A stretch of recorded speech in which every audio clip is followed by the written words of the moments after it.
বৃন্দাবনে যাওয়ার আগে আজ আমাদের বড়ই আনন্দের দিন। আজ গোটা বিশ্ব জগৎবাসীর আনন্দের দিন, তাই না? কেন? আজ হচ্ছে ভগবানের কি জন্মাষ্টমী, জন্মদিন। আচ্ছা সত্যি করে বলুন তো, ভগবানের জন্ম হয়? ভগবানের তো জন্ম হয় না, জন্ম তো আমাদের মতো অধমের হয়। এই জগৎজীবে প্রত্যেকটা মানুষের জন্ম হয়, ভগবানের জন্ম হয় না। ভগবান জন্ম নেয়নি, ভগবানের আবির্ভাব তিথি, ভগবান শ্রীকৃষ্ণের আবির্ভাব তিথি। কারণ মথুরার রাজা, তখনকার সময়ে এক ধার্মিক রাজা ছিলেন। কংসের আগের কথা বলছি। তখনকার সময়ে মথুরার এক ধার্মিক রাজা, ধর্মপরায়ণ অতি নিষ্ঠাবান রাজা ছিলেন, যার নাম ছিল উগ্রসেন। সেই উগ্রসেনের সহধর্মিনীর নাম ছিল পদ্মাবতী। এই উগ্রসেন এবং তার সহধর্মিনী পদ্মাবতী খুব সুন্দর তাদের সংসার চলছিল। সবসময় তারা গোবিন্দের আরাধনা করে, বিষ্ণুর নাম করে। একদিন ওই মথুরার রানী পদ্মাবতীর উপরে এক রাক্ষসের কিন্তু কুদৃষ্টি পড়েছিল। রাক্ষস, সে কিন্তু কোনো মানুষ নয়। আর সেই রাক্ষসটির নাম হচ্ছে দ্রোমিল। সে দ্রোমিল চিন্তা করলো যে রানী পদ্মাবতী যেমন রূপে লক্ষ্মী, গুণে সরস্বতী, তাহলে রানীকে পেতে গেলে আমি যদি এরকম রাক্ষসের মতো যাই, আমি তো রাক্ষস, তার কাছে গেলে তো আমাকে পছন্দ করবে না। তাই রানী পদ্মাবতীকে পাওয়ার জন্য সেই রাক্ষস কি করলো, রাজা উগ্রসেনের রূপ নিয়ে রানী পদ্মাবতীকে হরণ করেছিল। এবার ওই রাক্ষস আর এই পদ্মাবতীর মিলনে যে সন্তান হয়েছিল, তারই নাম হলো অত্যাচারী, পাপাচারী, দুরাচারী কংস। তাহলে কংসের পিতা উগ্রসেন নয়, একটা রাক্ষস। এবার রাক্ষসের ঔরসে জন্ম, তো যার জন্য সে অত্যাচারী, পাপাচারী, কামাচারী, দুরাচারী ছিল কংস। সেই কংস যতই খারাপ হোক, নিজের বোনকে খুব ভালোবাসতো। তার কাকার মেয়ে নাম ছিল দেবকী। তা দেবকী যখন ধুমধাম করে বিবাহ দেওয়া হলো, আকাশে দৈববাণী হয়েছিল যে দেবকীর গর্ভে যে অষ্টম গর্ভজাত সন্তান হবে, সেই হবে তোমার মৃত্যুর কারণ। তাই কংস কি করলো না, দেবকী এবং বসুদেবকে কারাগারে বন্দী করে রাখলো। তো কারাগারে যখন ভগবান এসেছিল না মা, চতুর্ভুজা মানে চারটে হাত নিয়ে যখন স্বয়ং নারায়ণ আবির্ভাব নিয়েছিলেন, মা দেবকী কিন্তু অচৈতন্য হয়েছিল। কেন? তার কারণ ভগবান দেখছে, মা যদি দেখে নেয় যে আমি স্বয়ং ভগবান, তাহলে তো অসুবিধা আছে। তাই দেবকী যখনই অচৈতন্য হয়ে গেল, সন্তান প্রসবের সময় হয়ে গেল, অমনি নারায়ণ, চতুর্ভুজা নারায়ণ চারটি হাত নিয়ে সেই কংসের কারাগারে দর্শন দিল। পিতা বসুদেব তখন বলছে, তুমি যদি ভগবান হয়ে থাকো, তুমি তো এই মুহূর্তে আবির্ভাব হলে, তাহলে এতদিন দেবকীর গর্ভে ছিল কে? ভগবান বললেন, পিতা এতদিন দেবকীর গর্ভে আমি ছিলাম না। বলে কে ছিল না, দেবকীর গর্ভটা বাতাসে পরিপূর্ণ ছিল। মা দেবকী যেন বুঝতে না পারে, যার জন্য ভগবান মায়ার দ্বারা গর্ভের মধ্যে বাতাস পরিচালনা করেছে। সেই জন্য তার গর্ভে এতদিন ভগবান নয়, বাতাসে পরিপূর্ণ ছিল। তাই ভগবান বললেন, পিতা তুমি যদি আমার ভালো চাও, তাহলে তাড়াতাড়ি এই কংসের কারাগার থেকে মুক্ত করে আমাকে বৃন্দাবনে দিয়ে এসো। তাই পিতা বসুদেব মাথায় করে নিয়ে ভগবানকে নিয়ে গিয়ে কোথায় গেলেন? বৃন্দাবনে। হয়েছিল জন্মাষ্টমী, হয়েছিল নন্দোৎসব। সকলের মনে বড় আনন্দ। তাই আজ আমাদের কাছে বড় আনন্দ। আর কিছুদিন পরে আসছে রাধাষ্টমী, তাই তো? রাধাষ্টমী আসছে। এবার এখানে বলি মা, এই যে রাধাষ্টমী পালন করা হয়, যারা যারা রাধাষ্টমীর উপবাস করেন, ব্রত করেন, এই রাধাষ্টমী পালন করা হয় কেন? একবার স্বয়ং সূর্যদেব স্বয়ং নারায়ণের আরাধনায় বসলেন। আরাধনায় বসে যখন নারায়ণ সন্তুষ্ট হলেন, তখন বলছে, বলো সূর্যদেব, হঠাৎ তুমি আমার আরাধনা করছো কেন? তখন সূর্যদেব বললেন, প্রভু আমি টাকা পয়সা, গাড়ি বাড়ি কিচ্ছু চাই না, আমায় আশীর্বাদ করো, আমাকে একটা কন্যা দাও, মানে আমার জন্য একটা মেয়ে হয়। আর এমন একটা কন্যা দেবে, এমন একটা মেয়ে দেবে যে সারা জীবন তুমি তার বশে থাকবে, মানে সারা জীবন যেন তোমাকে বশ করে রাখতে পারে। ওমা ভগবানকে বশ করে রাখবে কি যাত্রার দ্বারা কথা, যেমন তেমন মেয়ে পারবে ভগবানকে বশ করতে? ভগবান চিন্তা করলেন আমি বসে থাকবো, মানে আমাকে বশ করে রাখবে, তাহলে তো যে সে নারী দিলে হয় না। বলে ঠিক আছে, আমি আশীর্বাদ করলাম সূর্যদেব, তুমি হবে বৃন্দাবনের বৃষভানু, আর তোমার স্ত্রী হবে কীর্তিদা, আর তোমার ঘরে আসবে আমার বাম অংশ থেকে আমি সৃষ্টি করব একটি নারীকে, যার নাম হবে রাধা। তো রাধারানীর কিন্তু জন্ম হয়নি, মায়ের গর্ভে জন্ম হয়নি, অজনী সম্ভবা। রাধারানীর পিতা বৃষভানু আর রাধারানীর মা কীর্তিদা, তাদের কিন্তু কোনো সন্তান ছিল না। একদিন এক সরোবরে স্নান করতে গেছে, গিয়ে দেখছে কি একটা বড় পদ্ম ফুল। কীর্তিদা তখন তার স্বামীকে বলছে, স্বামী গো, ওই দেখেছো কি সুন্দর একটা পদ্ম ফুল, আমি আমি এত বড় পদ্ম ফুল কোনোদিনও দেখিনি, আমায় একটু এনে দেবে? যেই না পদ্ম ফুলটা কাছে নিয়ে এসেছে মা, দেখছে পদ্ম ফুলের ভেতরে একটি ছোট্ট সদ্যজাত কন্যা রাধারানীকে পেয়েছিলেন। আর এই পদ্ম ফুলের ভেতরে রাধারানীকে পেয়েছিলেন বলেই রাধারানীর আরেক নাম হলো রাই কমলিনী। কমল মানে পদ্ম, ফুলের উপর পেয়েছিল তাই রাই কমলিনী। সেই জন্য রাধাষ্টমী ব্রত আগে করতে হয়। কেন? রাই কৃপা ছাড়া কৃষ্ণ কৃপা নয়, লোক মুখে কথা নয়, শ্রীমদ ভাগবত গীতায় কয়। তাহলে এখন প্রশ্ন যদি ওঠে যে রাধা বড় না কৃষ্ণ বড়, কি গো কে বড়? আমরা রাধা কৃষ্ণ বলি না কৃষ্ণ রাধা বলি? মা রাধা কৃষ্ণ। তা রাধা বড় না প্রশ্ন কৃষ্ণ বড় যদি প্রশ্ন আসে, তাহলে গ্রন্থ অনুসারে রাধারানী কৃষ্ণের থেকে বয়সে বড়। কিন্তু যুক্তির দিকে যাব না, কারণ যুক্তির দিকে গেলে ভক্তি আসবে না, ভক্তির পথে হাঁটলে যুক্তি থাকে না। তাই রাধা কৃষ্ণের নিয়ে বয়সের কোনো ভেদাভেদ আমি করব না, করতেও চাই না। রাধা কৃষ্ণ এক আত্মা দুই দেহ ধরি, অনন্য বিলাসে রস আস্বাদন করব। তাই যারা রাধাষ্টমী করেন, মানে জন্মাষ্টমী তো করেছেন অনেকে, এরপরে যদি কেউ রাধাষ্টমী করবেন মানে অতি অবশ্যই করবেন। রাধারানী কৃপা না করলে কৃষ্ণ কৃপা করবে না। তখন রাধারানীর প্রিয় কিছু আছে, যেমন রাধারানীর প্রিয় ফুল হচ্ছে পদ্ম ফুল আর জুঁই ফুল, নিবেদন করলে রাধারানী সন্তুষ্ট হয়। তারপর রাধাষ্টমীর দিনে রাধারানীর প্রিয় ফল হচ্ছে আপেল। শুধু তাই নয়, রাধাষ্টমীর দিনে যদি কেউ রাধারানীকে নিজের হাতে ভোগ রান্না করে দিতে চান, তাহলে রাধারানীর প্রিয় সবজি কোনটা মা? প্রিয় সবজি রাধারানীকে যদি ভোগ রান্না করে দিতে চান, ভোগ নিবেদন করতে চান, তাহলে রাধারানীর প্রিয় ভোগ হচ্ছে, প্রিয় সবজি হচ্ছে কচুর লতি। কচু তো জানেন, কচু খাই, কচুর সবজি বা কচুর লতি রাধারানীর খুব প্রিয়। যদি রাধাষ্টমী করেন তাহলে কচুর লতি সুন্দর করে রান্না করে নিবেদন করবেন, রাধারানী খুব সন্তুষ্ট হবে। তাই রাই কৃপা ছাড়া কোনো কৃষ্ণ কৃপা নয়। জন্মাষ্টমী করলে অন্তত রাধাষ্টমী অতি অবশ্যই করবে। এই জন্মাষ্টমী আজকে দিনটাই যে এত আনন্দ, কিছুদিন পরে 19শে আগস্ট হচ্ছে অন্নদা একাদশী। এগুলো বলছি কেন, অনেক ভক্তকে এগুলো পালন করে একাদশীগুলো। তো এই যে অন্নদা একাদশী, এই অন্নদা একাদশী করেছিলেন একবার রাজা হরিশ্চন্দ্র। হরিশ্চন্দ্রের কথা তো শুনেছেন। এই একাদশী করলে আমাদের পাপ দুঃখ সবকিছু মোচন হয়ে যায়, আমাদের দারিদ্রতা দূর হয়ে যায়, সকল পাপ থেকে আমরা মুক্তি পেতে পারি। যাই হোক, আজ আমাদের কাছে অনেক অনেক আনন্দের দিন।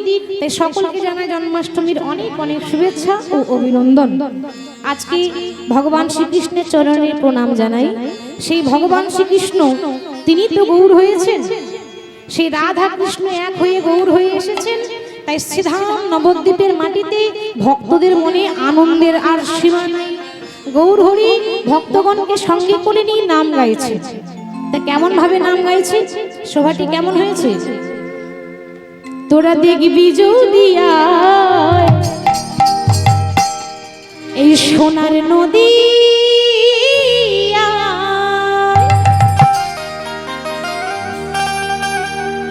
আমার লক্ষ্মী মায়েদের বলছি একটু উলুধ্বনি হবে। বাহ, খুব সুন্দর হয়েছে। লক্ষ্মী মা, এরকমটা না হলে হয়, এই জন্য বলি লক্ষ্মী মা। সকলে উলুধ্বনি। আচ্ছা, উলুধ্বনি দিচ্ছি না তো কি পূর্ণতা করে, আর একটু জোরে।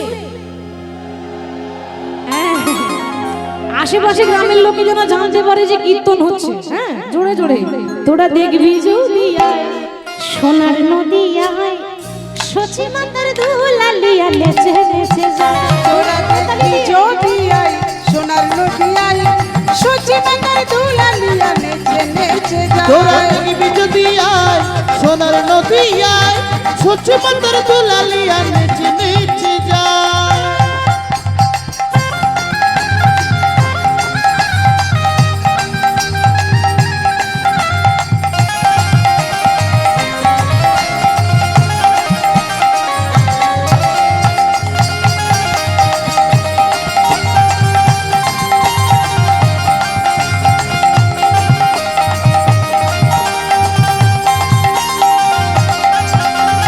সচি মাতার দুলালিয়া নদী আর শ্রী গৌরা ভক্ত মন ছিল ছোড়া ভক্ত মন সচি মাতার দুলালিয়া নদী আর শ্রী গৌরা ভক্ত মন চিত চোরা ভক্ত মনোহরা। সচি মাতার দুলালিয়া নদী আর শ্রী গৌরা ভক্ত মন চিত চোরা ভক্ত মনোহরা।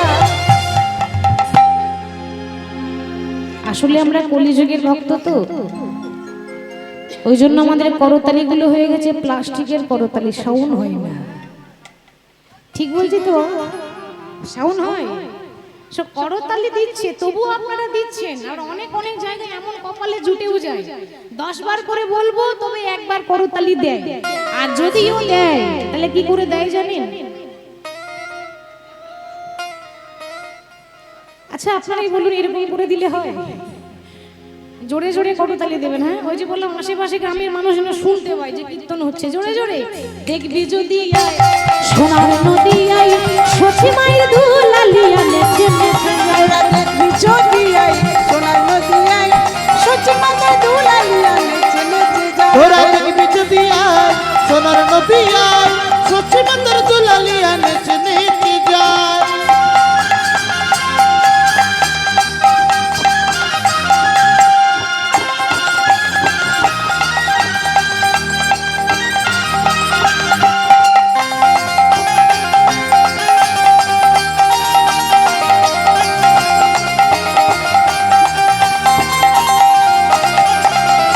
সচি মাতার দুলালিয়া নদী আর শ্রী গৌরা সে যে ভক্ত মন চিত ছোড়া ভক্ত মন। সচি মাতার দুলালিয়া নদী আর শ্রী গৌরা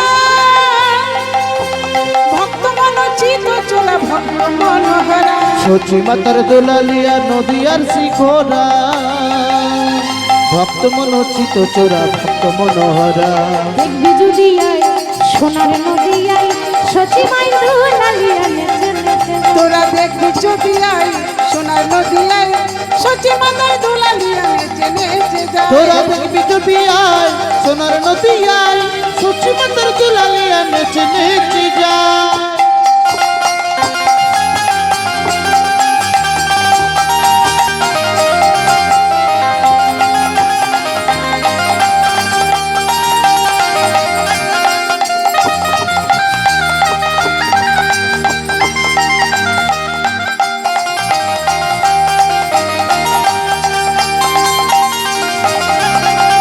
হরে কৃষ্ণ কৃষ্ণ কৃষ্ণ হরে হরে হরে রাম রাম রাম হরে হরে। হরে কৃষ্ণ কৃষ্ণ কৃষ্ণ হরে হরে হরে রাম রাম রাম হরে হরে। হরে কৃষ্ণ কৃষ্ণ কৃষ্ণ হরে হরে হরে রাম রাম রাম হরে হরে। হরে কৃষ্ণ কৃষ্ণ কৃষ্ণ হরে হরে হরে রাম রাম রাম হরে হরে। দেখবি যদি আয় সোনার নদী আয় সচি মায়ের দুলালিয়া নেচে নেচে যায়। তোরা দেখবি যদি আয় সোনার নদী আয় সচি মাতার দুলালিয়া নেচে নেচে যায়। দেখবি যদি আয় সোনার নদী আয় সচি মাতার দুলালিয়া নেচে নেচে যায়। সে বোঝের বাঁকা কৃষ্ণ নবদ্বীপে গৌর হলেন। সেই জন্য বলছি বাবা যে আকাশের শোভা চাঁদ যেমন, আকাশের শোভা চন্দ্র যেমন, রাতের শোভা তারা, ব্রজের শোভা কৃষ্ণচন্দ্র, নদিয়ার শোভা গোরা। ব্রাহ্মণের পৈতে শোভা, যোগীদের শোভা হলো মাথার জটা, আর বৈষ্ণবের তিলক শোভা, নারীর শোভা হলো সিন্দুরের ফোঁটা। সরোবরের পদ্ম শোভা, পদ্মের শোভা অলি, আর হরিবাসরের শোভা হলো আমার গৌর ভক্তমণ্ডলী। ভক্ত ছাড়া ভগবানের কোনো মূল্য থাকে? কোনো মূল্য থাকে না। এবার শচীর নন্দন গৌর হরি গোটা জগৎবাসীকে নাম দিয়েছেন, কিন্তু একজনকে তিনি হরি নাম দেননি। সে কে জানেন? গৌর হরির মা, যার নাম ছিল শচী ঠাকুরানী, শচী মাতা। এবার আপনাদের মনে প্রশ্ন জাগবে মা, যে ভগবান কোনো উঁচা নিচা দেখলেন না, সবাইকে এক করে হরিনাম বিলিয়ে দিলেন, কিন্তু মহাপ্রভু নিজের মা শচী মাতাকে হরিনাম বিলিয়ে দেয়নি, শচী মাকে হরিনাম দেয়নি। কেন জানেন? তার কারণ হচ্ছে যেমন কর্ম তেমন ফল। ও মা, কথায় আছে পাপ কোনোদিন বাপকে ছাড়ে না, ঠিক তো? পাপ যদি এটুকু হয় তবু আমাকে ভোগ করতেই হয়। তাহলে ভগবানের মা মানে শচী মাও কিন্তু পাপ করেছিল, যার জন্য শচী মায়ের জীবনে আনন্দ ছিল না, সারা জীবন কাঁদতে কাঁদতে তার জন্ম গেল। তাহলে শচী মায়ের অপরাধটা কি? শচী মা অপরাধটাই কলিযুগে করেনি, শচী মা অপরাধ করেছিল ত্রেতা যুগে, যখন রামায়ণ হয়েছিল। সেই রামায়ণে রাম যখন বনবাসে চলে যায়, তা রামকে বনবাসে পাঠিয়েছিল কে মা? মাতা কইকেয়ী। রামকে যে বনবাসে পাঠিয়েছিল যার নাম ছিল মা কইকেয়ী, ঠিক তো? কেন না নিজের ছেলে ভরতকে রাজা করবে, যার জন্য রামকে 14 বছর বনবাসে পাঠিয়ে দিল। এবার রাম যখন বনবাসে চলে যাচ্ছে না মা, তখন রামের মা অর্থাৎ কৌশল্যা এক বাটি দুধ এনেছে। এক বাটি দুধ এনে বলল, ওরে রাম, একদিন নয়, দুদিন নয়, 1 বছর নয়, 2 বছর নয়, 14টা বছরের জন্য তুই বনবাসে চলে যাচ্ছিস। 14 বছরের জন্য আমি তোকে দেখতে পাবো না, আবার সে 14 বছর পর ফিরে আসবি, তারপর তোর সঙ্গে দেখা হবে। তাই খোকা, যাওয়ার আগে এই অভাগিনী মায়ের একটা কথা রাখবি বাবু। বলো মা, কি কথা রাখতে হবে? আমার শেষ ইচ্ছা হলো তুই বনবাসে যাওয়ার আগে এই অভাগিনী মায়ের হাতে 1 বাটি দুধ পান করে যা। এবার যেই না রাম সেই দুধের বাটিটা নিতে যাবে, অমনি কই ছুটে এসেছে মা। তার মনে এত হিংসা, ছুটে এসে কৌশল্যার হাত থেকে দুধের বাটিটা ছুঁড়ে ফেলে দিল। মা হয়ে আরেক মায়ের কষ্ট বুঝলো না, যে নারী হয়ে আরেক নারীর কষ্ট বোঝে না, যে মা হয়ে আরেক মায়ের দুঃখ বোঝে না, সে তো নারীর নামে কলঙ্ক। সেদিনও রাম কিছু বলল না। কেন জানি? যে সয় সেই রয়। যে জীবনে ধৈর্য ধরতে শিখেছে একমাত্র সেই সফল হতে পেরেছে। রাম কিছু বলল না। 14 বছর বনবাসে চলে গেল। বনবাস থেকে ফিরে আসার পর প্রভু রামচন্দ্র কিন্তু নিজের মাকে প্রণাম করেনি। কাকে প্রণাম করলো গো? নিজের সৎ মা মানে কইকে প্রণাম করছে। ছুটে এসে মা কইকে প্রণাম করে বলল, মা তুমি ভালো আছো তো? 14 বছর পর তোমার মুখটা দেখতে পেলাম, তুমি আমার প্রণাম নিও। জননী জন্মভূমিষ্য স্বর্গাদপি গড়িয়সী। যেই না রাম কইকে প্রণাম করলেন, অমনি মা কই বলে উঠল, ওরে রাম, তুই কি করছিস? তুই জানিস না আমি তোর সৎ মা? ওরে, প্রণাম যদি করতে হয় তাহলে আমাকে নয়, নিজের মাকে প্রণাম কর। এ জগতে সবাই বলে, সবাই জানে আমি তোর নিজের মা নই, আমি তোর সৎ মা। ওরে, সৎ মাকে কি কেউ এত ভালোবাসে? রাম তখন বলেছিল, মা তুমি বোধহয় জানো না, সন্তান কুসন্তান হতে পারে, কিন্তু মা কখনো কুমাতা হয় না। মাগো তুমি ঠিক বলেছো, তুমি আমার সৎ মা। এ জগতে মানুষ দুই রকমের আছে, একটা অসৎ একটা সৎ। অসৎ মানে কি? খারাপ, আর সৎ মানে ভালো। তুমি আমার ভালো মা। ভগবান কিন্তু মাকে এতটা সম্মান দিয়েছেন। মা তুমি আমার ভালো মা। কেন জানো? তুমি যদি হিংসা না করতে, তুমি যদি আমার উপর হিংসা করে বনবাসে না পাঠাতে, তাহলে আমার অনেক কাজ ছিল যেগুলো অসম্পূর্ণ ছিল, তুমি পাঠিয়েছো বলে কাজগুলো সম্পন্ন করতে পেরেছি। কই কই বলছি, ওরে রাম, তোকে আমি এত কাঁদালাম, তোর ওপর আমি এত হিংসা করলাম, এরপরেও তুই আমাকে প্রণাম করছিস? তোর মতো সন্তান যদি আমার গর্ভে জন্ম নিত, তাহলে বোধহয় আমার নারী জন্মটা সার্থক হয়ে যেত।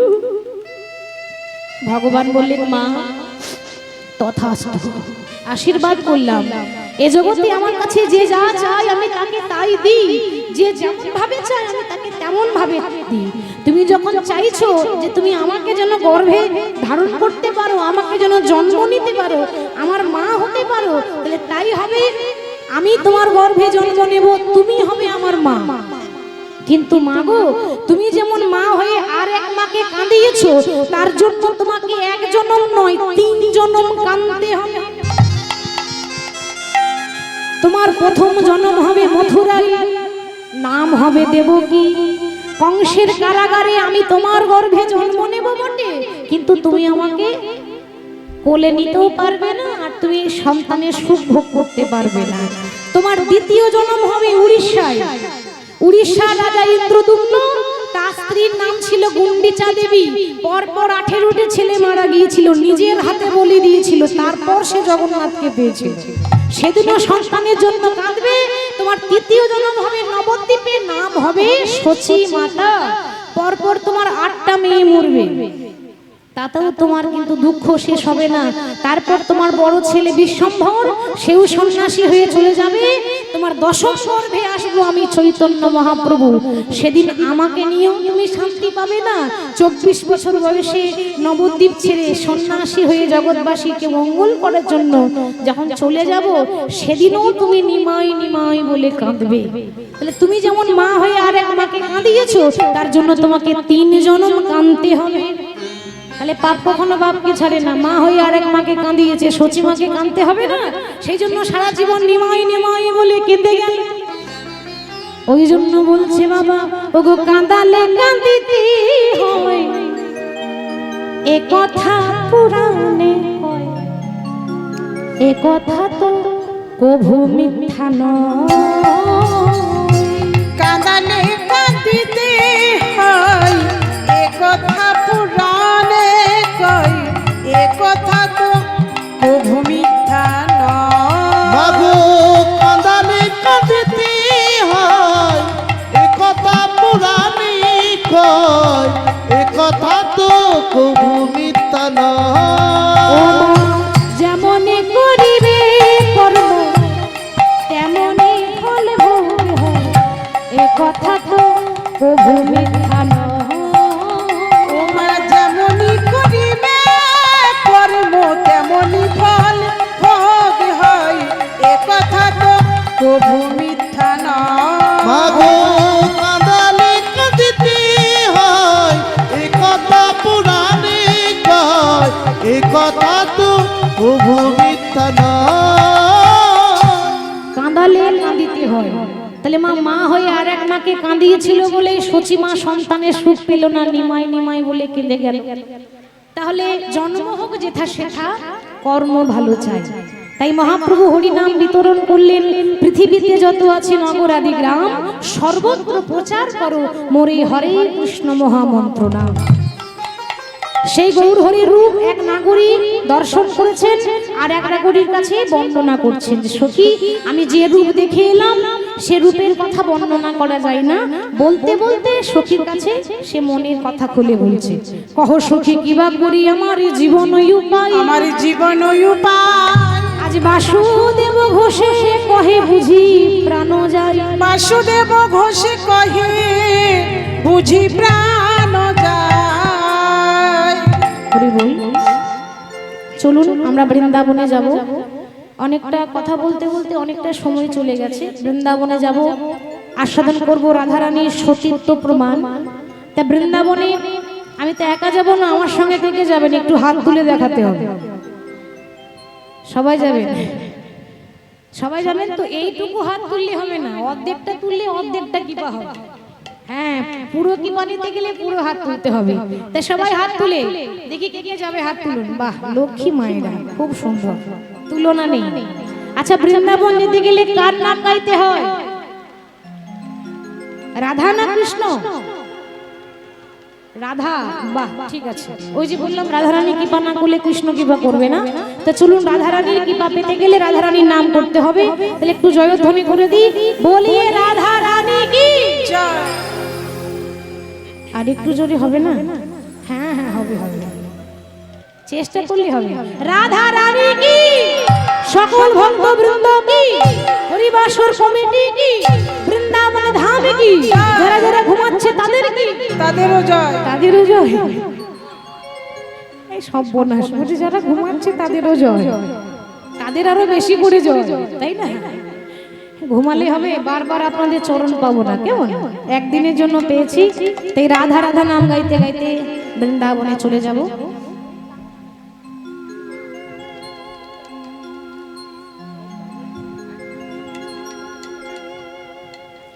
হরে কৃষ্ণ। আর একটি কথা বলি, এই যে এত সুন্দর একটা হরিবাসর সুসজ্জিত হয়েছে, খুব সুন্দর সাজানো হয়েছে, খুব সুন্দর। তো যারা সুন্দরভাবে সাজিয়েছেন, আয়োজন করেছেন, যাদের অক্লান্ত পরিশ্রমে, যাদের ঐকান্তিক প্রচেষ্টায় আজ এই মহতী হরিবাসরটি সাফল্যমণ্ডিত হয়েছে, তারা কমিটি দাদা ভাইরা, সেই সকল দাদা ভাইদের চরণে প্রণাম জানাই।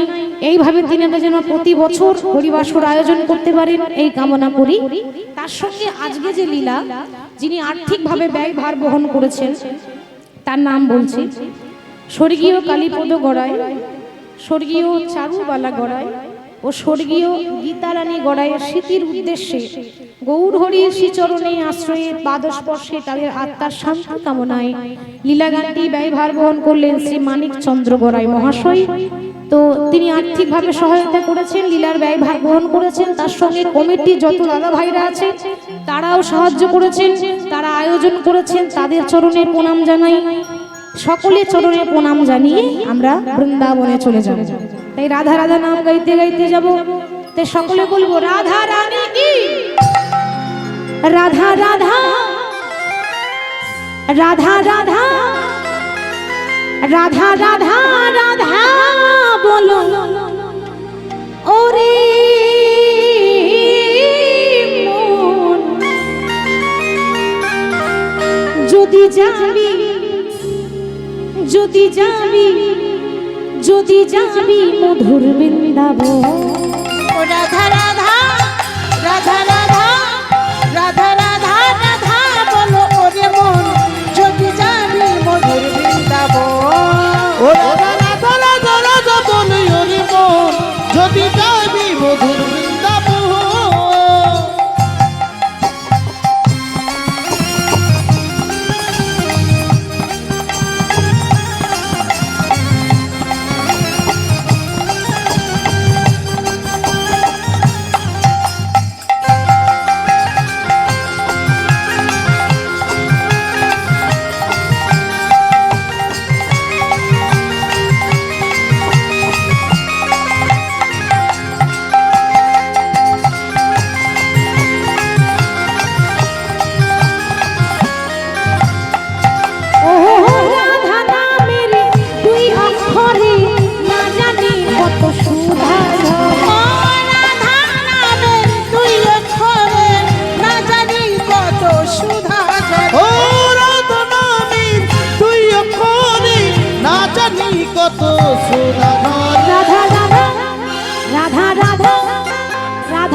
ও রাধা নামের তরুলতা সবাই বলে রাধা রাধা নামের তরুলতা সবাই বলে রাধা রাধা রাধা রাধা রাধা রাধা রাধা রাধা বলে ওরে মন, যদি যাবি মধুর বৃন্দাবন।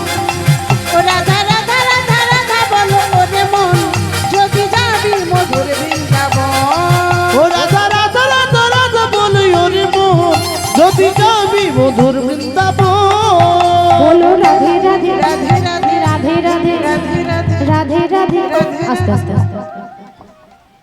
তোমরা যা গাইছো না তোমাদের থেকে আমার মায়েরা অনেক ভালো গাইছে, ওদের আওয়াজ বেরোচ্ছে না, কিন্তু আমার লক্ষ্মী মায়েরা ভালো গাইছে। আচ্ছা ওরা তো প্রত্যেক দিন গায় নাকি, আজই আপনারা গাইবেন, গাইবেন তো? আমি আগে বলি তারপর আপনারা বলবেন, বেশি কষ্ট করতে হবে না, শুধু বলবেন রাধে রাধে একটু করতালি দিয়ে, কারণ এমন সৌভাগ্য বারবার হবে না, পেয়েছি যখন তখন একটু রাধা নামের আনন্দ করব।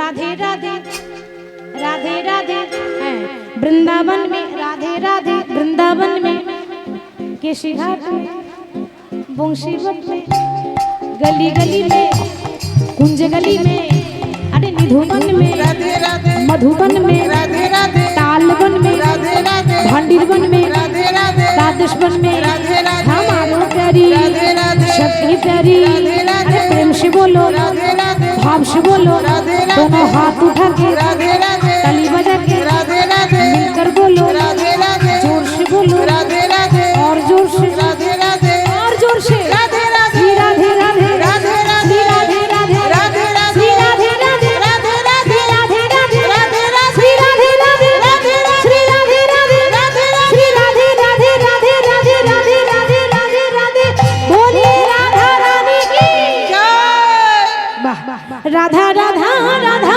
बोलो ओरे बोल যদি যাবি মধুর বৃন্দাবন। ও রাধা রাধা রাধা রাধা বলো ওরে মন যদি যাবি মধুর বৃন্দাবন ও রাধা রাধা রাধা রাধা বলে ওরে মন, যদি যাবি মধুর বৃন্দাবন। রাধা রাধা রাধা বলো ওরে মন যদি যাবি মধুর বৃন্দাবন মধুময় শ্রীধাম বৃন্দাবন ধাম, আকাশ মধুর বাতাস মধুর, এই মধুর বৃন্দাবনে আজ ভগবান শ্রীকৃষ্ণ রাধা কুণ্ড তীরে বসে আছেন, আর ওদিকে শ্রীমতী রাধারানী আমার সখীদেরকে সঙ্গে করে নিয়ে আমার গোবিন্দের চরণ তলে এসে বসেছেন। অষ্টসখী পরিবেষ্টিতা রাধারানী গোবিন্দের চরণ তলে এসে রাধারানী বসলেন বটে, কিন্তু রাধারানীর মন ভালো নেই। তা হঠাৎ গোবিন্দ বললেন, রাই তুমি এত কষ্ট করে আমার কাছে এলে, কিন্তু কি হয়েছে, কথা বলছো না কেন? তোমার মনে কি কোনো দুঃখ আছে? তোমার মনের মধ্যে কি কোনো কষ্ট আছে? তুমি আমায় বলো। শ্রীমতী রাধারানী বললেন, বধূ আমার একটাই প্রশ্ন, এ জগতে যারাই তোমাকে ভালোবাসে তাদের জীবনে এত দুঃখ কেন, এত কষ্ট কেন? গোবিন্দ বললেন, রাই কেন হবে না? সোনা যত আগুনে পোড়ানো হয় তত সোনা চকচক করে, আরো উজ্জ্বল হয়। যত আগুনে পোড়ানো হবে সোনা তত খাঁটি হবে। ঠিক তদ্রূপ যারা ভক্ত তারা যত কাঁদতে পারবে ততই খাঁটি ভক্ত হতে পারবে। আর তাছাড়া তুমি জানো না রাই, এ জগতে যে করি আমার আশ, আমি তারই করি সর্বনাশ। দেখবেন যারা সৎ পথে হাঁটে, আপনি ভালো মানুষ, আপনি কারোর ক্ষতি করেননি, আপনি সব সময় হরি হরি করছেন, আমার প্রভুকে নিয়ে পড়ে আছেন, কিন্তু জীবনে যত দুঃখ কষ্ট জ্বালা যন্ত্রণা ভগবান আপনাকেই দিয়েছে। আমরা দুঃখ করে বলি না, প্রভু তুমি কেন এত কষ্ট দাও? ভগবান বললেন, ওরে এ জগতে যে আমার নাম করবে, আমার প্রথম কাজ হচ্ছে তাকে রাস্তার কাঙাল করে দেওয়া। তাতেও যখন শান্তি হয় না, আমার দ্বিতীয় কাজ হচ্ছে তাকে রাস্তার ভিখারি করে দেওয়া। তবু যদি না ছাড়ে আমার পাঁচ, তারপর হই আমি তার দাসী অনুদাস। রাই এ জগতে যেজন গোবিন্দকে ভালোবাসতে পেরেছে তার দশা রাধারানীর মতো, সবকিছু থাকতেও কোটিপতি হলেও সে পথের কাঙাল হয়ে যায়। রায় কিশোরী বললেন, বধূ আমি তোমার নাম করি বলে আমাকে সবাই কটু কথা বলে, কিন্তু তাতে কোনো দুঃখ নেই। তুমি আমায় শুধু আশীর্বাদ করো, এ জন্মে নয় প্রতি জন্মে জন্মে, এ যুগে নয় প্রতি যুগে যুগে আমার জন্য ওই চরণের মধ্যে থাকে। আমি অন্য কিছু চাই না বধূ, তুমি আমায় আশীর্বাদ করো, আমি যেন কৃষ্ণ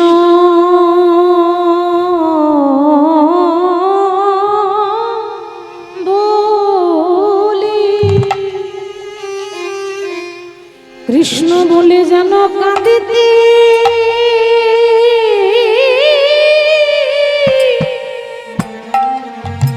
আমি যেন কাঁদিতে পারি।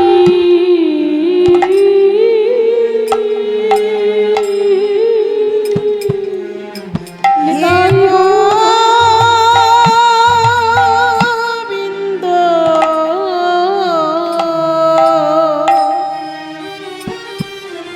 যেন কৃষ্ণ বলে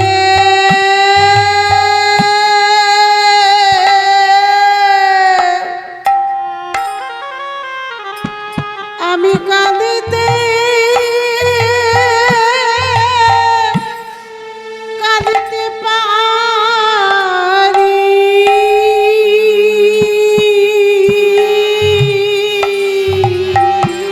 যেন কৃষ্ণ বলে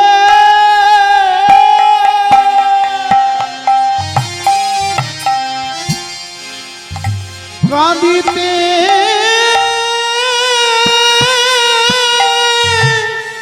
পারি।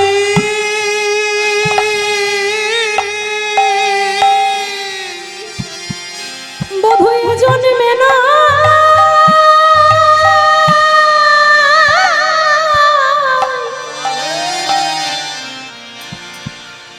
এ জন্মে নয়,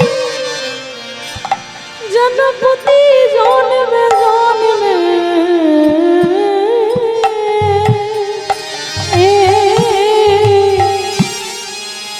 আমি যেন কৃষ্ণ বলি যেন কাঁদিতে পারি। হয়ে জন্মে নয় প্রতি জন্মে জন্মে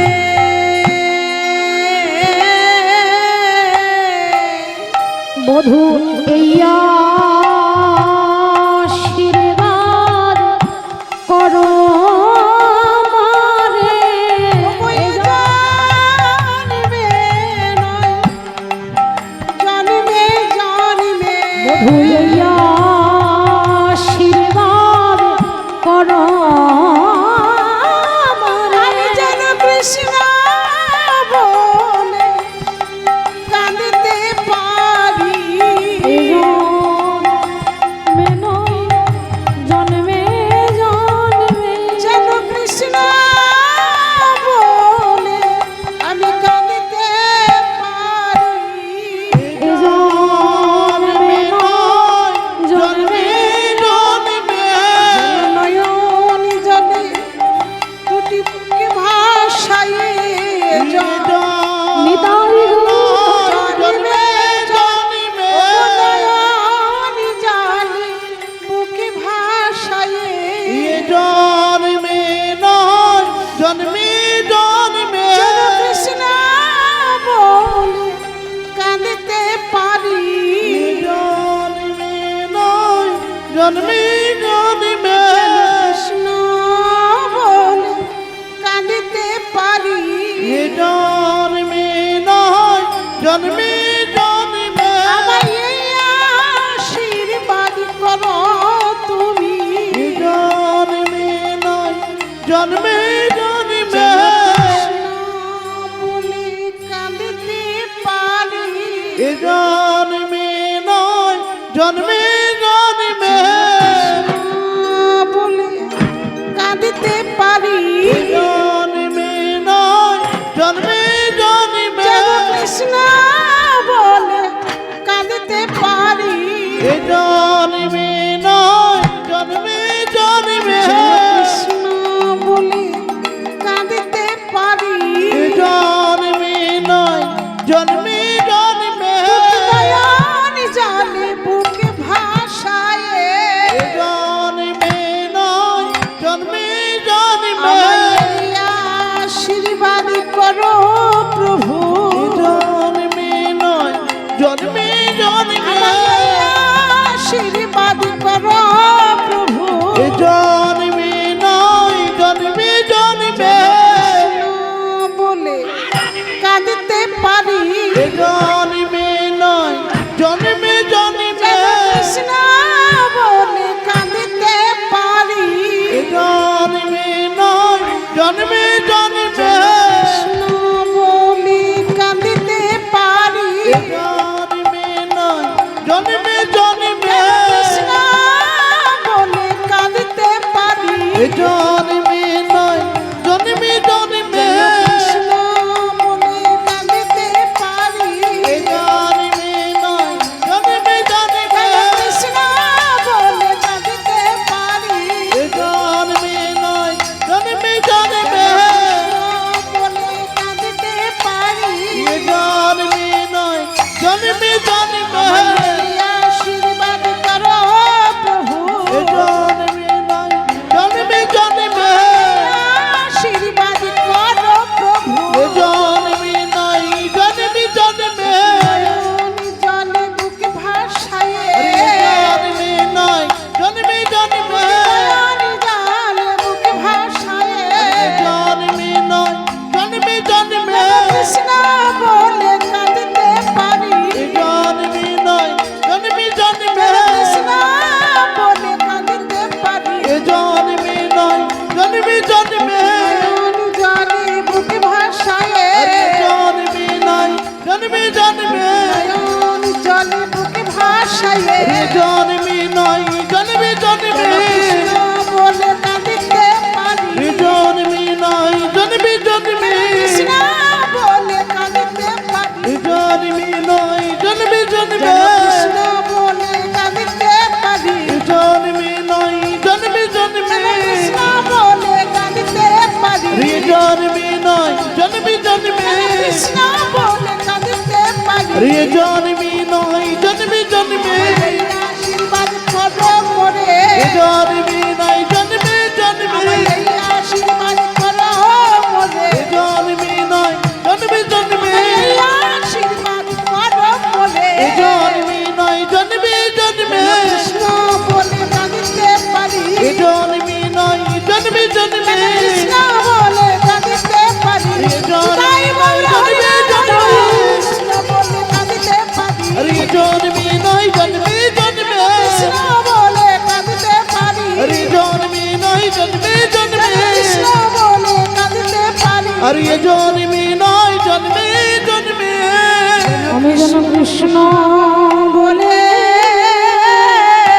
আমি কাঁদিতে পারি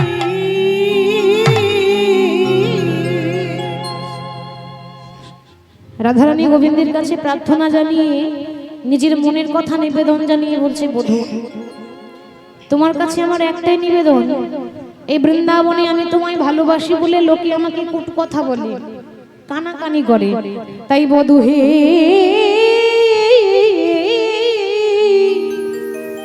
বধূ হে তোমার লাগিয়া কলঙ্কের মালা গলায় করেছি আমি। বধূ হে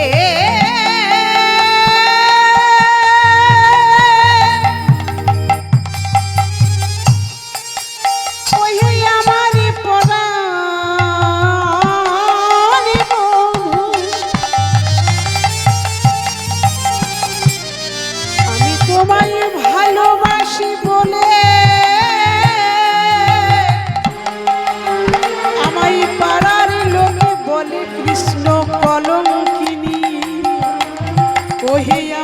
সোনারি বধূ বধূ আমি তোমার লাগিয়া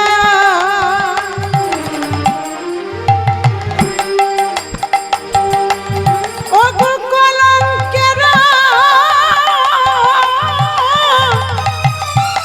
মালা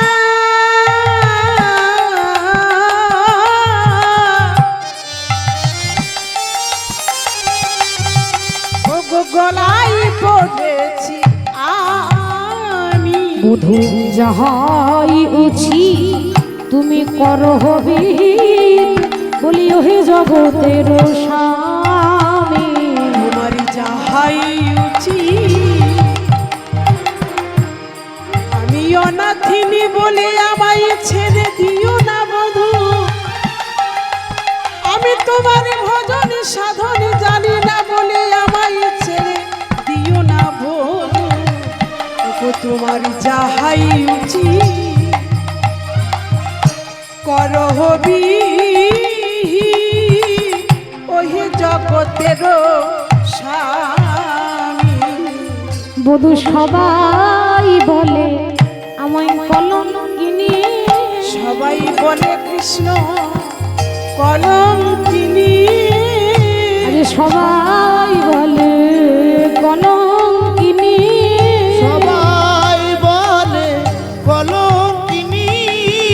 আমি তোমায় ভালোবাসি বলে সবাই বলে কলঙ্কিনী, আমি তোমায় ভালোবাসি বলে বলে কৃষ্ণ কলঙ্কিনী বলি ওহে জগতের স্বামী, ওহে জগতের স্বামী। রাধারানী গোবিন্দের কাছে নিবেদন করছেন যে বধূ এই বৃন্দাবনে আমি তোমায় ভালোবাসি বলে লোকে আমাকে কলঙ্কিনী বলে। আচ্ছা মাগো, এই যে রাধারানীকে সবাই কুলোটা বলে কলঙ্কিনী বলে, রাধারানীর কিন্তু তাতে কোনো কষ্ট নেই, বরং আনন্দ হয়। কেন জানেন? যখনই আমাকে ওরা কলঙ্কিনী বলে, কলঙ্কিনী বলার আগে তোমার অমিয় মাখা নামটা জুড়ে দিয়ে বলে ওই যাই কৃষ্ণ কলঙ্কিনী। আরে যতবার বলে কৃষ্ণ কলঙ্কিনী, যতবার বলে কৃষ্ণ কলঙ্কিনী বধূ আমি ততবার তোমার নাম শুনতে পাই। আমি ততবার তোমার নাম শুনতে পাই। যতবার বলে কৃষ্ণ কলঙ্কিনী আমি ততবার তোমার নামটা শুনতে পাই। ওই যে বলছে কৃষ্ণ কলঙ্কিনী, আর তোমার অমিয় মাখা নাম শুনে আমার তাপিত প্রাণ শীতল হই গো, আমার তাপিত প্রাণ শীতল হই গো, তো প্রাণ শীতল হয় গো। আমার তাপিত প্রাণ শীতল হই গো, তোমার এই অমিয় মাখা নাম শুনে আমার তাপিত প্রাণ শীতল হই গো। তোমার অমিয় মাখা নাম শুনে তাপিত প্রাণ শীতল হই গো, আমার তাপিত প্রাণ শীতল হয়। এই যে রাধারানীকে সামান্য নারী ভাববেন না, আমাদের মতো সামান্য মেয়ে নয়। রাধারানীকে লীলা করার জন্য ভগবান শ্রীকৃষ্ণ নিজের বাম দিক থেকে তৈরি করেছিলেন, বাম দিকের অংশ। ওই জন্য রাধারানীকে ভাগবত গীতায় বলা হয়েছে শ্রীকৃষ্ণের বাম অংশ সম্বোধা, সাধারণ মেয়ে নয়। এবার বলি রাধা কাকে বলে? রাধা কাকে বলে? রাধা, রাধা কাকে বলে তার কারণ বলি। আচ্ছা বাবা বলুন তো, বৃষ্টি ওপর থেকে নিচে পড়ে না নিচের থেকে উপরে ওঠে? বৃষ্টি ওপর থেকে নিচে পড়ে না নিচের থেকে উপরে ওঠে?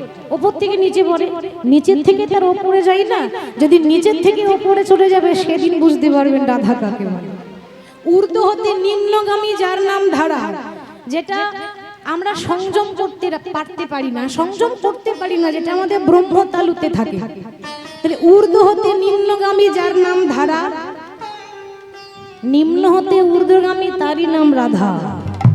পুরুষ প্রকৃতি তাহে হইল আধা আধা, বিচারে গন্ধমণি নাম রাখিলেন রাধা। যেজন সংযম করতে পারে তিনিই জানতে পারবেন রাধা কথার মহিমা কি, রাধা কাকে বলে। রাধা মানে ধৈর্য, যার মধ্যে কোনো কামনা বাসনা নেই, লোভ লালসা নেই। রাধারানী হচ্ছেন পরম ভক্ত। আর ভক্ত ভগবানের ভালোবাসার মধ্যে কামনা বাসনা থাকে না, তাই তো? ভগবান রাধা কৃষ্ণের মধ্যে যেটা ছিল সেটা শুদ্ধ প্রেম, নিষ্কাম প্রেম।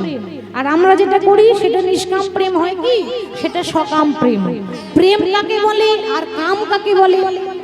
চৈতন্য চরিতামৃতে বর্ণনা দিয়েছেন, কৃষ্ণদাস কবিরাজ কলম দিয়েছেন, বলছে আত্ম ইন্দ্র প্রীতি ইচ্ছা তারে বলে কাম, কৃষ্ণ ইন্দ্র প্রীতি ইচ্ছা ধরে প্রেম নাম। যেটা নিজের স্বার্থের জন্য করি ওটা হলো কাম, আর যেটা গোবিন্দের সুখের জন্য করি সেটা হলো প্রেম। ঠিক তো? আমাদের ভালোবাসা কতক্ষণ? আমাদের ভালোবাসা কতক্ষণ মা? না ভাতের পাতে লেবু যতক্ষণ। আশা করি আর বলতে হবে না। আমাদের ভালোবাসা কতক্ষণ? ভাতের পাতে লেবু যতক্ষণ। যতদিন ভালোবাসা থাকে তখন আমরা কি বলি? তুমি আমার নয়ন। কি গো মা, বলি তো? তুমি আমার হৃদয়, তুমি আমার ধ্যান, তুমি আমার জ্ঞান, তুমি আমার জীবন, তুমি আমার মরণ, তুমি আমার হৃদয়, তুমি আমার লিভার, তুমি আমার হার্ট, তুমি আমার ফুসফুস, তুমি আমার কিডনি। কি গো, বলি তো? আর ভালোবাসা যখন ভুলিয়ে যাই তখন বলি তুমি আমার করোনা ভাইরাস। এত লোকের মরণ হয়, তোমার হয় না? কি গো, বলি তো? কেন? ভালোবাসা ফুরিয়ে গেলে আর ভালো লাগে না। ওটা ভালোবাসা নয়, ওটা মাত্র সকাম, নিষ্কাম নয়, মানে এটা কামনা বাসনা। প্রেম হচ্ছে ভক্ত ভগবানের মধ্যে। এই যে আপনারা এত সুন্দর করে ধৈর্য ধরে ভগবানের নাম শুনছেন, নাম যেমনই শুনুন তাতেই মঙ্গল।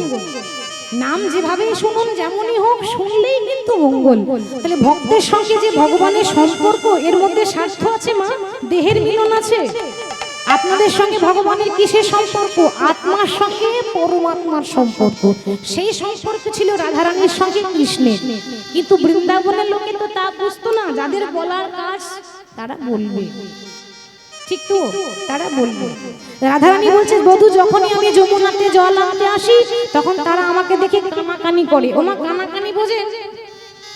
কানাকানি কাকে বলে? গোদা বাংলায় বলবো? ওই পাড়া গ্রামে গ্রাম বাংলায় বলে কানাকানি মানে লাগান ভাজান করা। লাগান ভাজান, কানে কানে ফিস ফিস করে, এই শুনেছিস ওর বাড়িতে না? এটাকে বলে কানাকানি, মানে হয়ে গেল কথা, ইশারাতে হয়ে গেল, কার ঘরে কি চলছে এগুলোকে বলে কানাকানি। তা রাধারানী বলছে, বধূ তোমায় ভালোবাসি বলে লোকে আমাকে দেখে ফিস ফিস করে কানাকানি করে। গোবিন্দ বলছে, রাধে ওই যারা কানাকানি করে না, আমার কি মনে হয় জানো? তারা সবাই কানা, সবাই কানা, তারা সবাই কানা, সবাই কানা।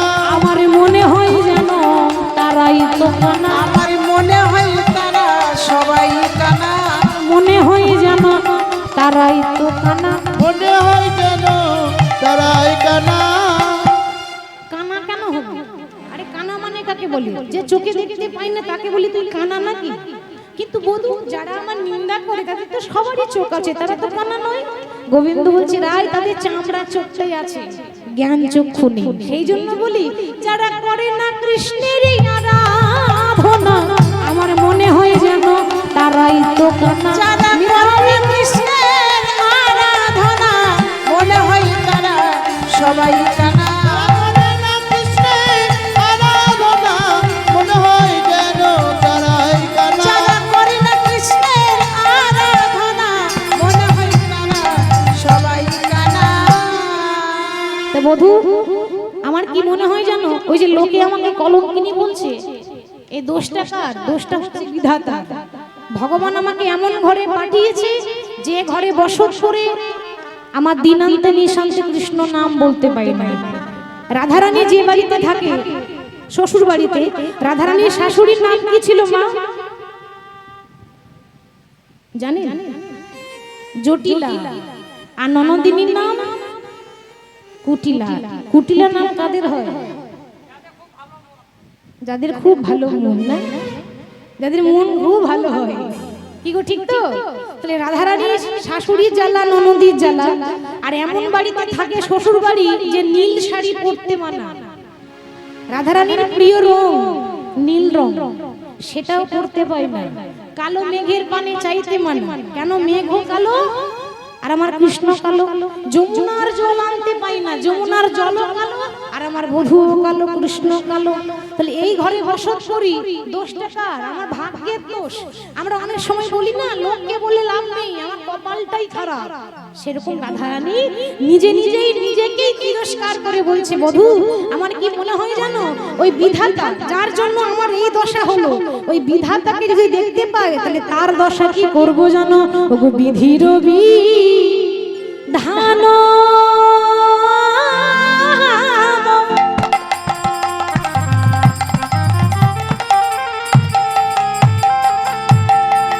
ওরে সখী রে,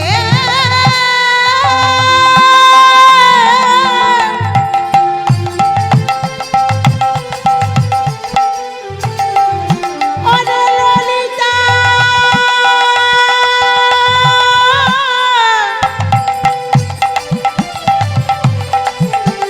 ওরে বিশাখা, বিধির বিধান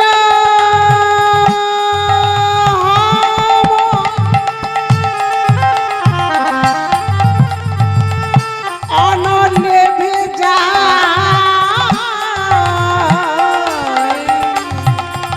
বিধির বিধান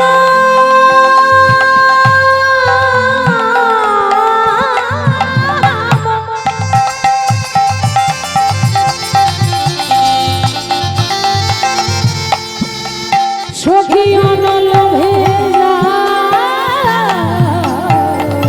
বিধির বিধান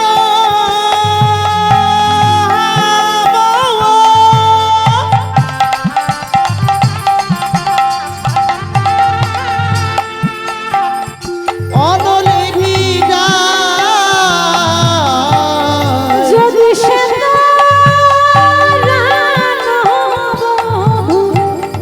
বধুর নাগাল পাই, যদি সে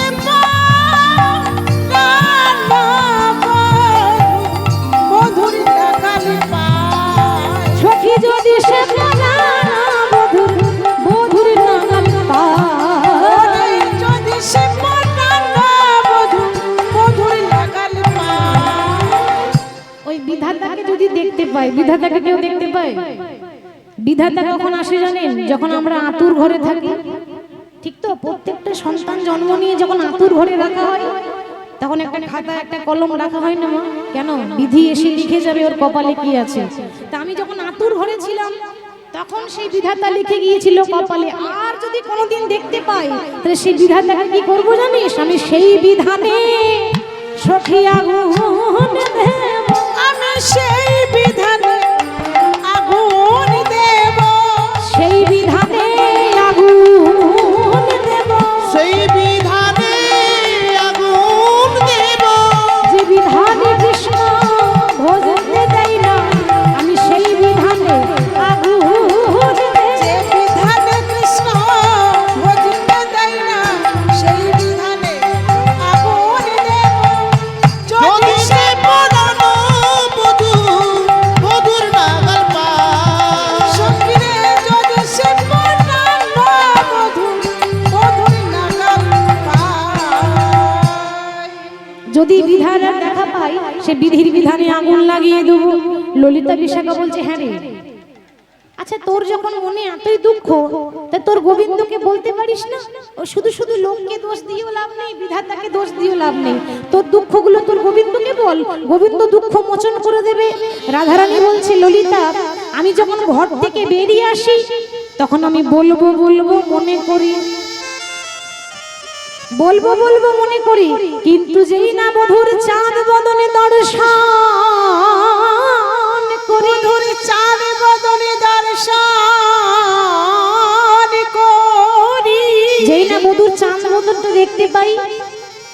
মায়েরা, এই যে প্রত্যেকটা ভক্ত এসেছেন আমার গোবিন্দের কাছে, একবার যদি মন প্রাণ দিয়ে যদি একবার তাকিয়ে থাকেন আমার গোবিন্দের বদন পানে, তো দেখবেন পৃথিবীর আর কারোর রূপ দেখতে ভালো লাগবে না, সে দেখতে কালো কিন্তু এই কালো রূপে জগৎ করেছে আলো, তাই না?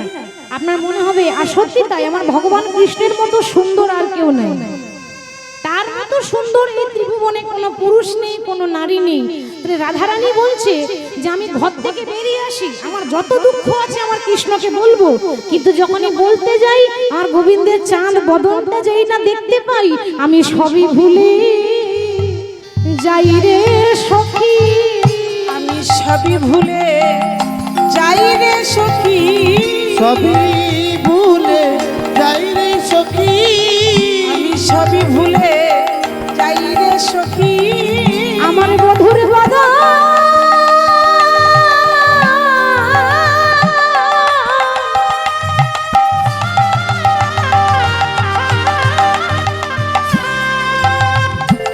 সখীরে মধুর বাধা বদনে দর্শন করে আমি সবই ভুলে যাই রে সখী, আমারই বধুরি বদন, আমারই বধুরি বদন দর্শন করে আমি সবই ভুলে যাই রে সখী, আমার গোবিন্দের বদনটা দর্শন করে যত দুঃখ আছে সব ভুলে যাই, মানে বলতে আসি কিন্তু আর বলবো বলবো মনে করি, কিন্তু আমি বলতে গিয়ে আর বলতে নারি, তাহলে বলবো কাকে? কাউকে তো বলতে হবে, তাই যত রাগ দেখাচ্ছে বৃন্দাবনের বাসীর দিকে। তাই সখী আমি মনে মনে ঠিক করেছি, এই বৃন্দাবনে যারা আমাকে কলঙ্কিনী বলে, যারা আমার গোবিন্দকে ভালোবাসে না, তাদেরকে অভিশাপ দেব। কি অভিশাপ? কি অভিশাপ জানিস?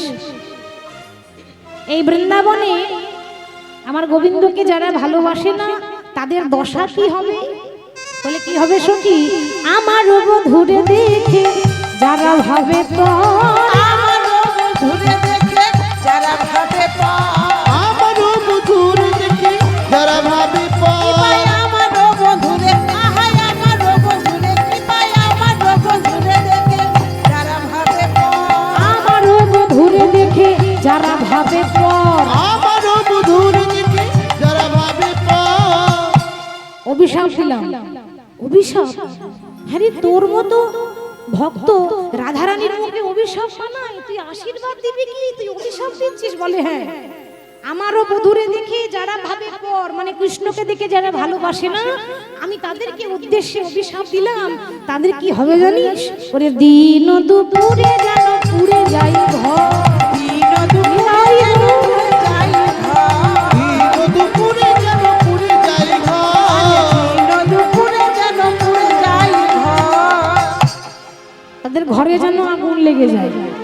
আবার সকালেও নয়, সন্ধ্যাতেও নয়, যেন দিন দুপুরে আগুন যেন দিন দুপুরে আগুন লাগে, দুপুরে আগুন লাগে, দিন দুপুরে আগুন লাগে, দুপুরে আগুন লাগে, দিন দুপুরে আগুন লাগে। দিন দুপুরে আগুন লাগে, সখী সকালে নয়, সন্ধ্যাতে নয়, দিন দুপুরে আগুন লাগে। সকালে নয় সন্ধ্যাতে নয়, দিন দুপুরে আগুন লাগে, সকালে নয় সন্ধ্যায় নয় দিন দুপুরে আগুন লাগে, পুড়ে যেন পুড়ে যায় ঘর, দিন দুপুরে যেন পুড়ে যাই ঘর, যারা আমার গোবিন্দকে ভালোবাসে না তাদের জন্য দিন দুপুরে ঘরে আগুন লেগে যায়।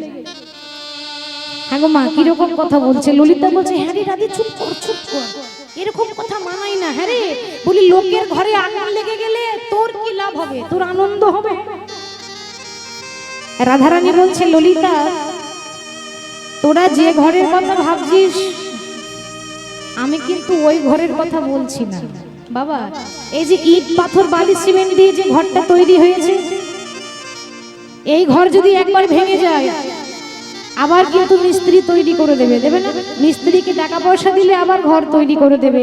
কিন্তু এমন একটা ঘর আছে যে একবার ভেঙে গেলেও নতুন করে তৈরি হয় না, আর একবার যদি পুড়ে যায় তাহলে আর তো কোনোদিন নতুন করে তৈরি হয় না। সেটা কোন ঘর গো? এই ঘর। বলে না, এ তো আবার তৈরি হবে ভেঙে গেলে। কিন্তু এমন ঘর আছে যে একবার যদি ভেঙে যায় তো কোনো কারিগরের ক্ষমতা নেই যে তৈরি করে দেবে। সেটা হলো আমাদের দেহ ঘর। আমার যেমন কৃষ্ণ বলে কাঁদতে কাঁদতে হৃদয়টা পুরো ছারখার হয়ে গেল, ঠিক সেরকম যারা আমার নিন্দা করে, যারা আমার বধূর নিন্দা করে, তাদের জন্য ঘরে আগুন লেগে যায়। ওই ঘর নয়, যেন হৃদয় ঘর পুরো ছারখার হয়ে যায়। আচ্ছা, তা না হয় মানলাম, কিন্তু তুই বলছিস সকালে নয়, সন্ধ্যাতেও নয়, যেন দিন দুপুরে আগুন লাগে। হ্যাঁ রে, দুপুর বেলায় আগে তো সূর্যের তাপ, তারপর যদি আগুন ধরে যায় তাহলে কত জ্বালা হবে। রাধারানী বলছে সখী, ওই দুপুর বেলারও মানে আছে মা। আমাদের যেমন সকালবেলা, দুপুরবেলা, সন্ধ্যাবেলা, ওরকম প্রত্যেকটা মানুষের জীবনে তিনটে কাল আসে: শিশুকাল, যৌবনকাল আর বৃদ্ধাকাল। সকালবেলা মানেই হলো শিশুকাল, সবে তো জন্ম হয়েছে শিশু, তখন আমরা কিচ্ছু বুঝি না, মানে সকালবেলা। দুপুরবেলা মানে কি? যৌবনকাল।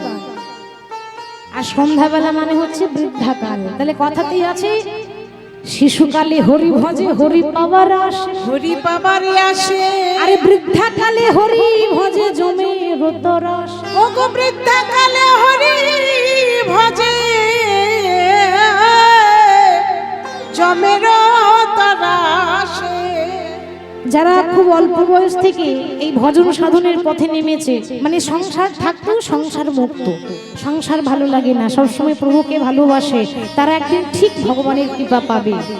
আর যারা বাবা সারা জীবন গুনতে গুনতে সময় চলে গেল, আর বলা হলো না, সারা জীবন গুনতে গুনতে চলে গেল, এখন বয়স হোক, এখন থেকে আবার হরি বল বলবো, আর বুড়ো হবো তখন হরি বল বলবো, অনেকে বলে না।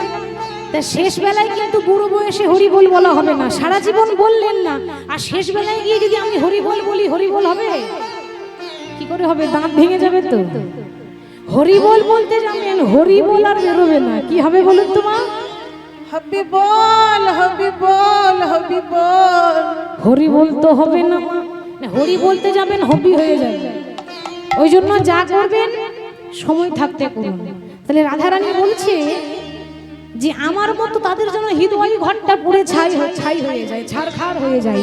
শুধু তাই নয় রে, আমি বৃন্দাবনে এই অভিশাপ দিলাম, আমার বধূরে দেখে যে বা দোষ দেয়, আমার মধুরে দেখে দেবা দোষ দেয়, আমার মধুর দেখে দেবা দোষী দেয়, আমার মধুরে দেখে দেবা দোষ দেয়। যারা আমার কৃষ্ণের দোষ দেখে বেড়ায় তাদেরকে আমি অভিশাপ দিচ্ছি। কি অভিশাপ? ওই কালে সাপে যেন তাদের মাথা খায়, ওই কালের সাপে যেন তাদের মাথা খায়, ওই কালের সাপ যেন তাদের মাথা খায়, ওই কালের সাপে যেন তাদের মাথা খায়। আমি অভিশাপ দিলাম, যারা আমার ভগবানকে ভালোবাসে না তাদেরকে যেন কাল সাপে দংশন করে, কাল সাপে দংশন করে, কাল সাপে দংশন করে, কাল সাপে দংশন যারা করে, আমার বধূর নিন্দা করে কাল সাপে দংশন করে, ওই আমার বধুর নিন্দা করে, কাল সাপে দংশন করে। যারা আমার বধুর নিন্দা করে কাল সাপে দংশন করে, দিন দুপুরে যেন পুড়ে তাদের ঘর, দিন দুপুরে যেন পুড়ে তাদের ঘর, যারা আমার গোবিন্দকে ভালোবাসে না তাদেরকে যেন কাল সাপে দংশন করে। ললিতা বিশাখ বলছে, হ্যাঁ রে রাধে, তো কাউকে যদি কাল সাপে দংশন করে তাহলে সে মারা যাবে, তাতে তোর লাভ কি হবে? রাধারানী বলছে, সখী রে, তোরা যে সাপের কথা বলছিস ওই সাপের কথা আমি বলছি না। ওমা, সাপ দেখেছেন?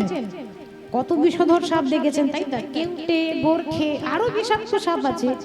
রাধারানী বলছে, আমি যে সাপের কথা বলছি সে আবার এত বিষধর, একবার যদি দংশন করে তার সঙ্গে সঙ্গে মরণ হয় না, তার তিলে তিলে মরণ হয়, সে জ্যান্ততে মরা হয়ে থাকে।